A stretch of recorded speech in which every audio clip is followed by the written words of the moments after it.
Hello, West Ham Network. It's Holly, and I'm here with your Hammers headlines for today, Wednesday, the 19th of March, run in association with KUMB.com. Now, today we have got a London club after one of our midfielders, a potential incoming midfielder catch up, and a flight for the Fulk. So, without further ado, let's go find out what these headlines are, shall we?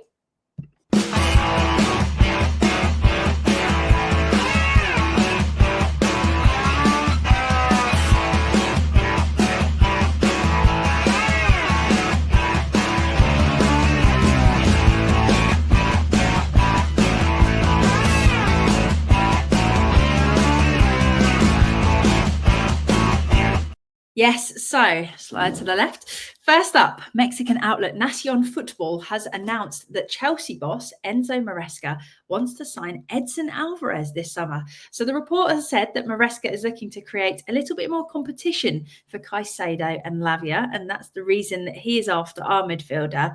For West Ham, Alvarez has been relatively solid. He obviously loves the yellow card. He's had some injury issues and he's not been able to inject that pace that we need in our midfield. He's had his ups and downs. He obviously started out pretty strong, I would say, but arguably has now played a bigger part in our midfield struggling so much to just do what we need them to do and be a little bit exciting in recent times. So it bodes a little bit of a question as to whether or not you would keep him or let him go. Interestingly, Chelsea could potentially sign him on the new earlier part of the transfer window, which runs from the beginning of June, to help those in the Club World Cup, meaning that Chelsea could look to get a signature straight away. So they've got that additional time with him in their side.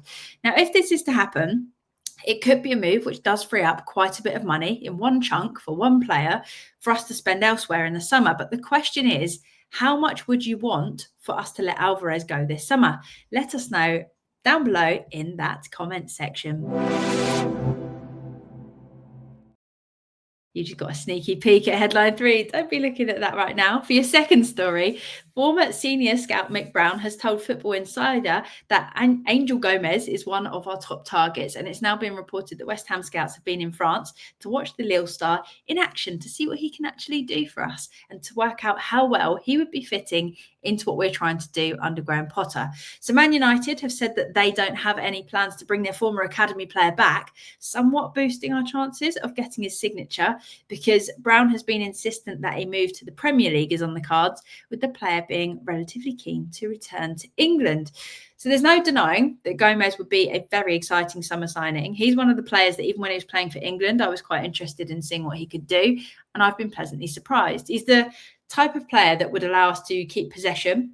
He'll bring speed. He brings other players into the game, which is what we spoke about like back in the days of Payet. It wasn't just the free kicks that Payet could bring. It was the fact that he made other players around him look good. And I reckon Angel Gomes could be that kind of player. But we have to see, obviously. When he has played for England, we've seen how he fits in absolutely seamlessly. So it puts him in very good stead to start at another club and do well at West Ham. So the question I've got for you is, do you think that we should make Angel Gomes our number one priority this summer? Let us know down below in that comment section. And before we go on to the next headline, hit that thumbs up button that's just under Angel Gomes over there. Hit that thumbs up button because it supports the channel loads. Get involved with the conversation. If you haven't, hit that subscribe button. Now for your final headline for today. Nicholas Fullkrug has flown out to meet with the Germany squad ahead of their international fixtures. Florian Plettenberg has said that he made a surprise visit and will be attending a training session today to be with the team, see what he can do before heading back to England. So the rumours of striker options obviously are flying around massively, as they have been for the last 10 or so years, I'd say at this point. But Fullkrug is one that just hasn't worked out for us, is he? Realistically, I had high hopes. I saw glimpses of what I thought could be good. But what with his injuries and him not being quite the sort of player that we need, I feel like now it's time to cut our losses and go and do something with that money that we know we need to, with Potter and Potter's team, knowing that they can choose a player that is going to work well in their system. That's what I think anyway, but let us know your thoughts in the comments. There you have it. Those have been your Hammers headlines for today. But check out my video from earlier today where we were speaking about Antonio's injury, how he's getting on with his recovery, and what the future could hold for him, whether it's at West Ham or elsewhere. If you're new around here, like I said, please hit that subscribe button so you can join in with all the fun. And whether you're new around here or you're a regular subscriber to West Ham Network, please hit that thumbs up button and drop us a comment with whatever you want to say. Tell us what the weather's like where you are. We don't mind, but we just want to get that conversation going. Let's make it really nice little, almost like a forum, shall we say, where we're all just chatting loads, and it does massively boost engagement for our channel, which we appreciate each and every one of you so much. If you fancy treating yourself, obviously we've got the membership options with exclusive content, but for now I want you to get out there, go and enjoy that sun if you haven't already. Have a great one. We've got a few days of warm weather, summer shall we call it in England, before no doubt the chillier weather creeps back in. So go and enjoy that sun, go have a great evening, and until next time, thank you so much for watching. Come on, you irons. Irons.